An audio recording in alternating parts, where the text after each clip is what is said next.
Have you ever heard about knots? What do you mean by knots? Have you seen knots in tree?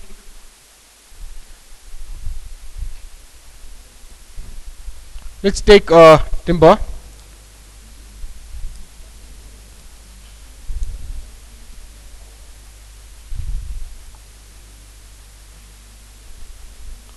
Have you seen a defect like this in the timber? I have a picture, I'll show you that also. See, knot is usually formed because when a tree is cut, when a branch or limb is embedded in the body, when it is cut and that part is changes, and that is the place where knot is formed. I'll say again, in a tree where a branch or a limb is cut from the body, main branch, okay, in those areas the knots are formed. Okay, and apart from that, when knots are formed is when there is insufficient supply of sunlight. When there is insufficient supply of sunlight, in those places knots are formed. You clear?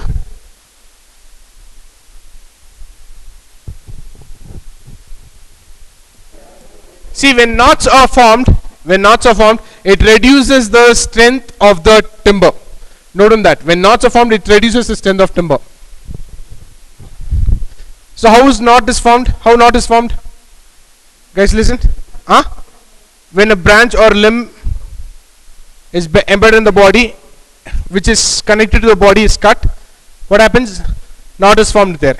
In other case, when there is insufficient supply of sunlight to the tree, and there knot is formed.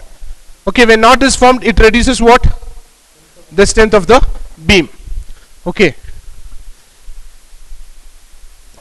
See, listen. When you take a beam, any beam, okay, this part is the compression zone and this part is the tension zone. Listening? Why do you say this is the compression zone? So let's say a load is acting here. This is the place where it gets compressed, and this is the place where the tensile stresses are acting here. What do you mean by compressive stress and what do you mean by tensile stress? Pushing where? Compressive stress pushing where? Together. Pressing something. What about tensile stress? It tries to elongate, right? So what happens when a load acts in a rectangular beam here? How does it bend?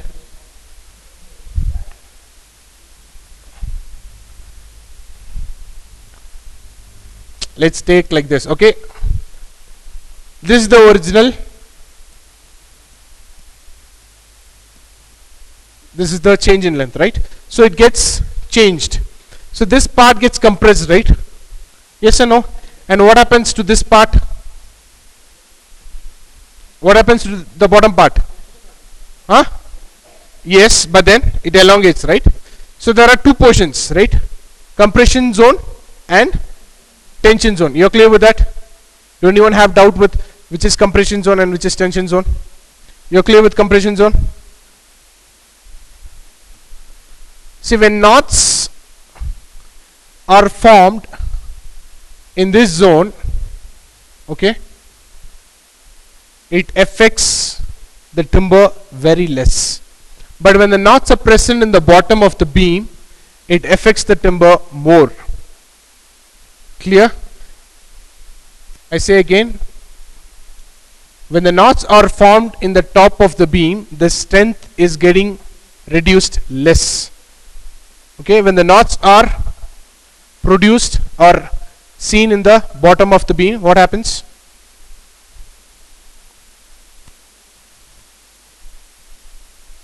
The strength is reduced more compared to top portion. Okay, compared to the top portion, if this knot is formed in the bottom of the beam, that is in the tension zone, okay, what happens to the strength?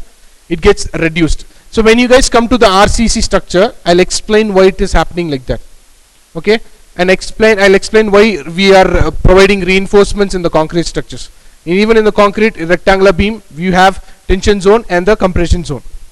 Clear? The top zone is called the compression zone and the bottom zone is called the tension zone. Okay, we'll talk about this later about the compression and tension here. But here when you take a beam, timber beam, when the knots are formed in the top portion, that is in the beam of compression, the strength getting reduced is less, its weakening is less. But when when the knots are formed in the bottom, that is in the what portion, tension, in the tension portion, what happens?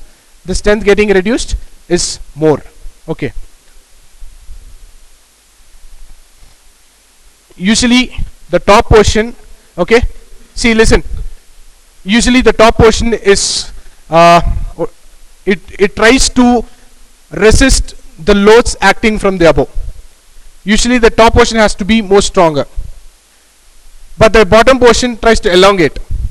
Okay, if the top portion is very weak, okay, the bottom portion will go even more weak. Let's take a RCC, let's take a concrete beam. Okay, let's forget about timber. I'll explain RCC now. What is RCC? Reinforced cement concrete. Okay, let's take a rectangular concrete.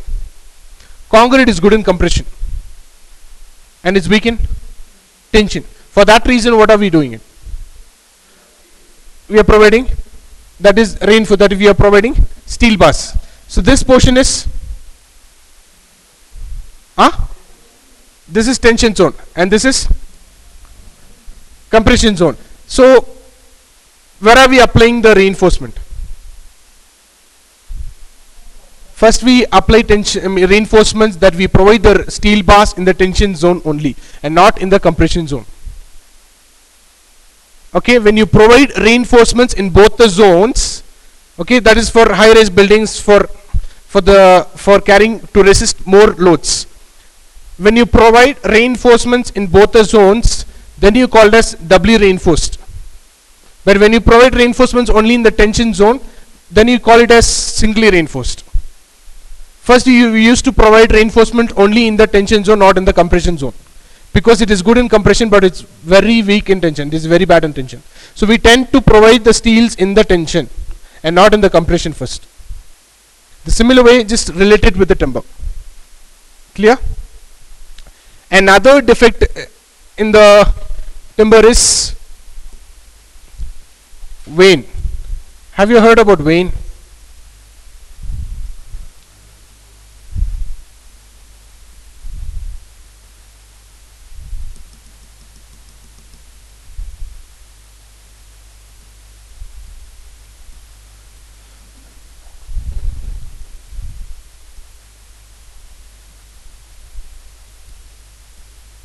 A vein is a bark of lack of wood at the corners or at the edges. At the edges you won't find any wood, and those defects are called vein. When you take a timber at the corners or at the sides or at the edges, if you don't find any wooden pieces over there, if the wooden pieces are missing like this, and those defects are called vein, it is naturally occurring. You want to take notes for that?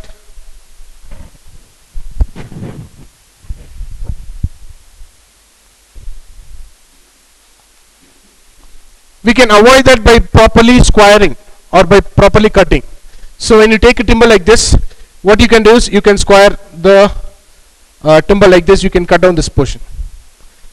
If you use this portion, okay, the strength is very less because lack of wood in this portion. The strength of the timber will be very less compared to the normal square of the timber. If you have a normal timber square, and the strength will be more, but when there is a lack of wood in the corners or edges, the strength will be very less. And this is natural defects. What are the two natural defects? Knots and veins. Okay, how knots is formed? Limb or branch. Okay, and then if sunlight is not, if there is insufficient sunlight, and what happens if knots are formed? It reduces strength. Okay, so in vein, what happens in vein? What about vein? What do you mean by vein? When there is a lack of wood at the corners or at the edges, that is called vein. Okay, note on the other defects.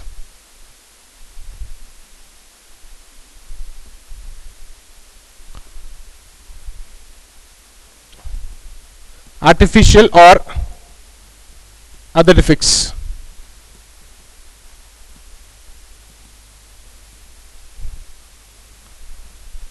First is warping.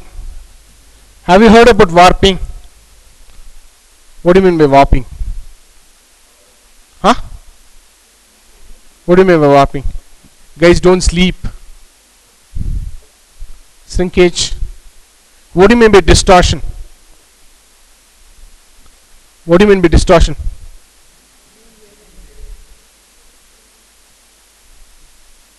When there is some changes, when there is alteration, okay, that causes warping.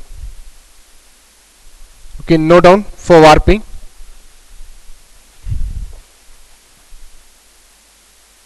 The warping is caused as a result of permanent distortion. You guys are sleeping. Let start writing. Warping is caused as a result of permanent distortion of timber. Distortion is alteration. When there is a permanent change, when you try to change the shape of the timber, that causes warping. Distortion. distortion. Distortion. The meaning for distortion is what? Is alteration. Some alteration, right?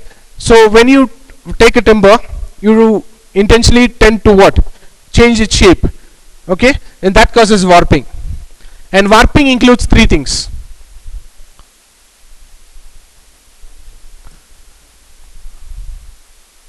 Bowing,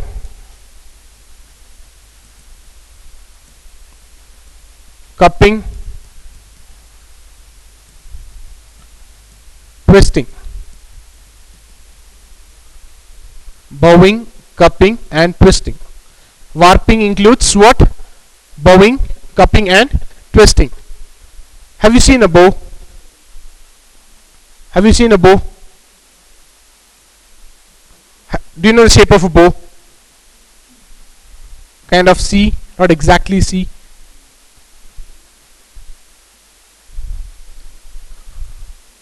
Twisting, kind of a spiral. What do you mean by cupping? Have pictures, I'll show you though. Now done for bowing. See, bowing is something which is sags from one end to the other end. I'll just explain now. Bowing is when it sags from one end to the other end. Okay? And that is called bowing. Due to what? Due to changes. When we try to change something in the timber. Now done for bowing. Warping takes when the warping takes place in the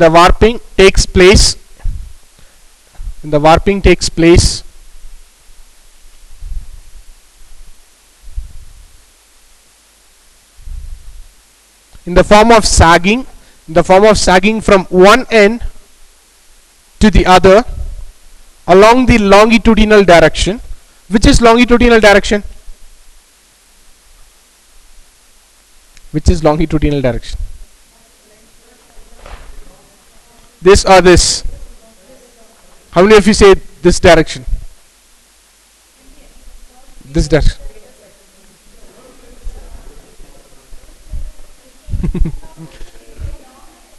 This is longitudinal. When there is a changes, okay, it sags from one end to the other along the longitudinal direction, then it is known as bowing.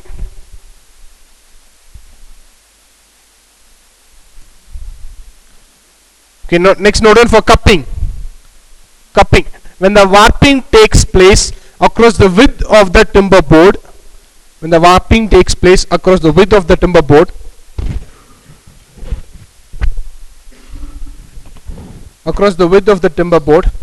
it is known as cupping. When the warping takes place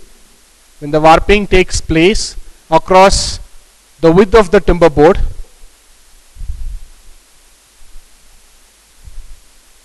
then it is known as cupping. Across the width of a timber board.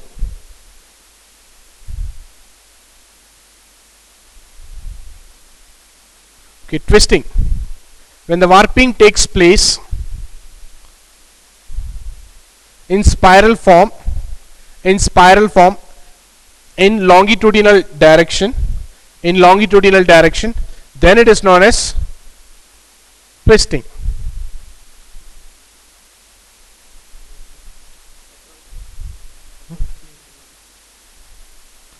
What? In a longitudinal direction, then it is known as twisting. So this is warping. So you're clear with warping? I'll show you the pictures for how bowing, cupping and twisting. I'll show you the pictures.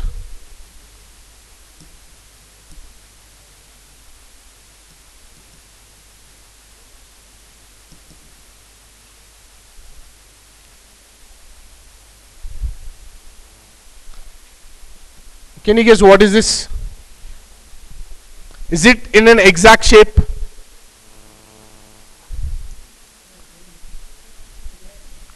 Vein. This part is gone, right? It's not in exact shape.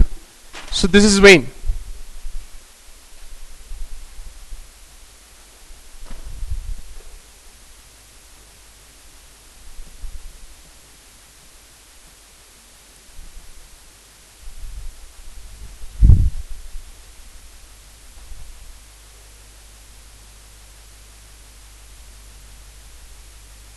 Can you able to see? This is bowing. This is bowing.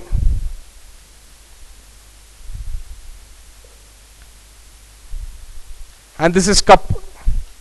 Can you see the shape? Can you see the twist in the spiral form?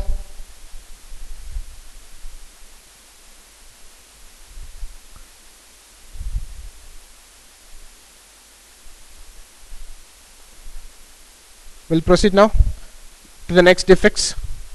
Yes. Next is rupture of tissues.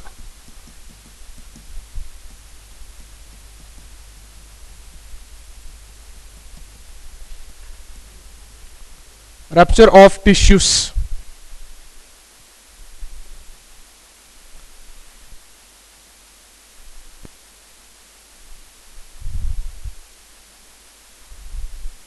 The rupture of tissues takes place as a result of permanent distortion.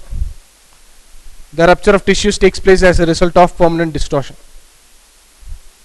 Then how does warping takes place?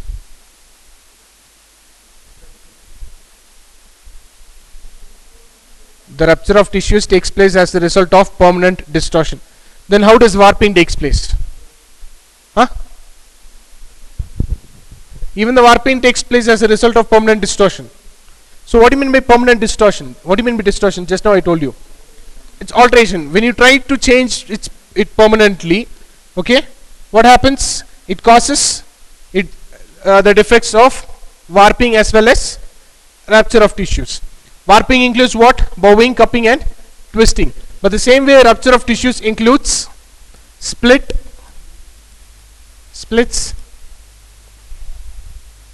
checks,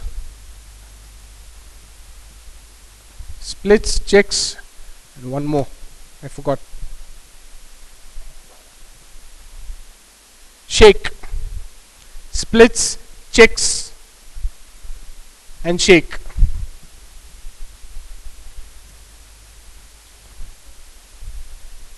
Splits, checks and shake.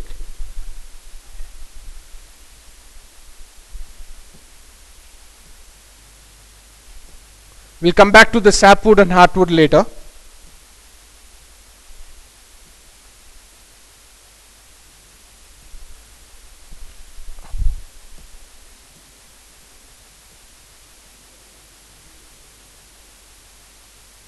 Are you able to find out something here? No? This is not. Okay? And this is vein. The other side. Here it is a shake and here it is a split. Take down notes for shake and split. Shake. A shake is a separation along the grains of the timber. Shake is a separation along the grains of the timber. See, these lines are the grains. Are you able to see the grain lines here? Listen, see here. Are you able to see the lines here? Here and here. Okay? When there is a separation occurs along the grains of the timber, then it is called what? Shake. This is small separation over here.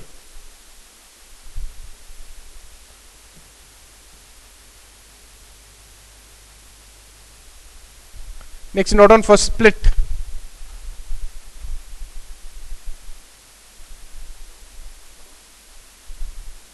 Split is a separation of the timber which extends from one face to the other.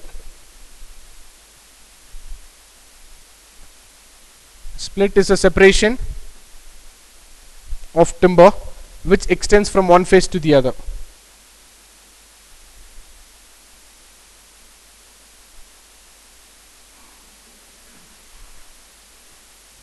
Next, note down for check also. A check is a crack or lengthwise separation. A check is a crack or lengthwise separation of the timber.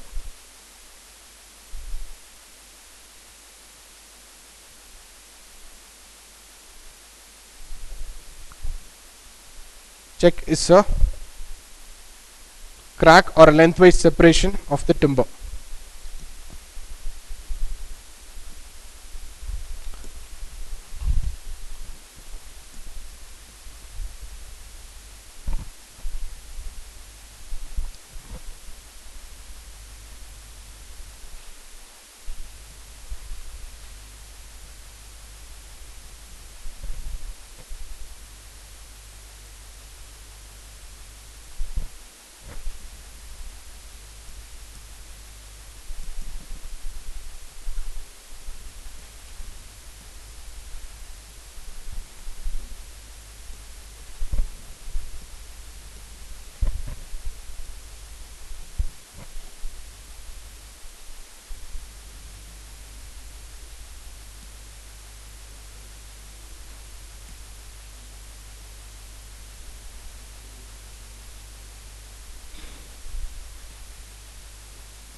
A shake is what?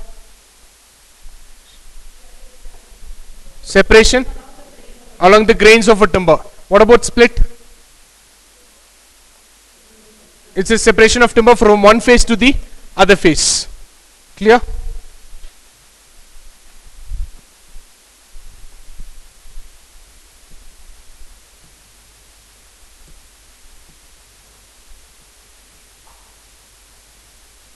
There's a split over here from this face to this face. Okay, and there's a shake along the grains. Clear? And let's come back to sapwood and heartwood.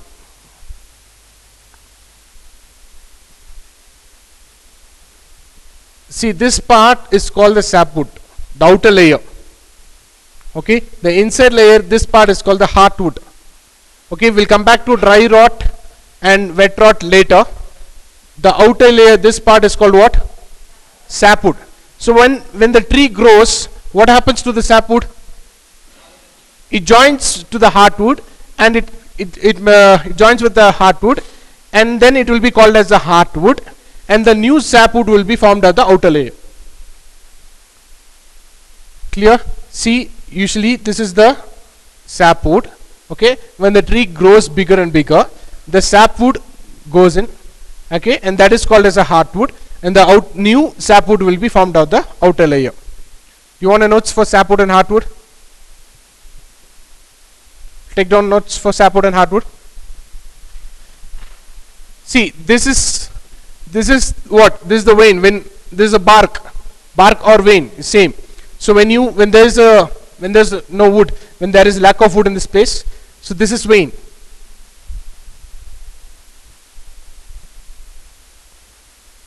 So what is this? Huh? This is vein. Good. Was able to see?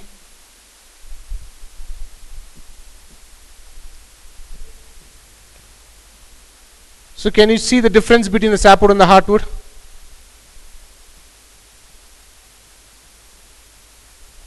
So this layer is the sapwood and this is the heartwood.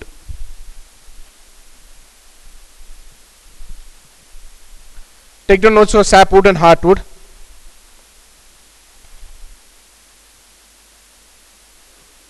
The sapwood carries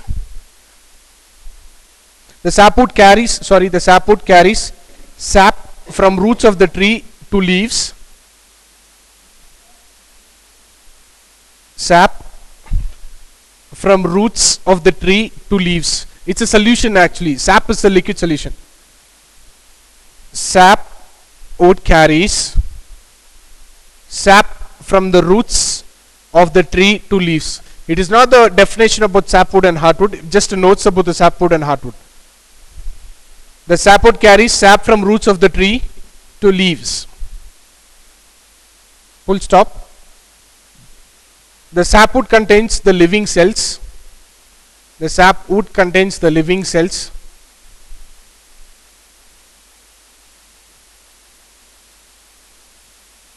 Full stop. Next point. With the increase of age of tree, and addition of new layers every year,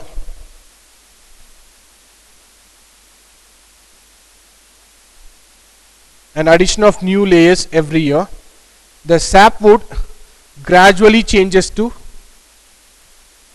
heartwood and a new sapwood is formed. The sapwood gradually changes to heartwood and a new sapwood is formed.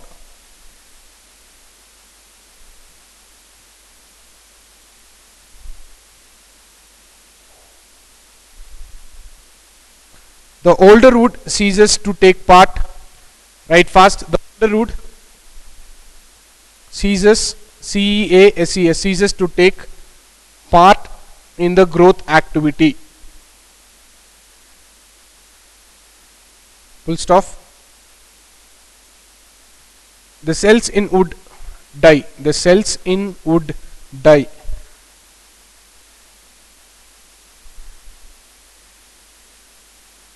Note on the next point. The various substances are formed in the older wood. Various substances are formed in the older wood. As a result of these substances, the heartwood has distinct dark color.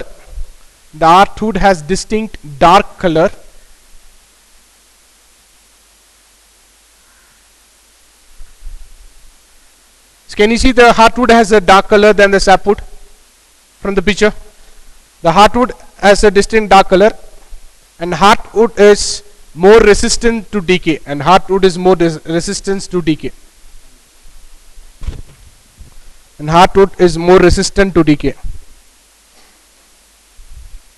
The last point, the heartwood is more durable than sapwood.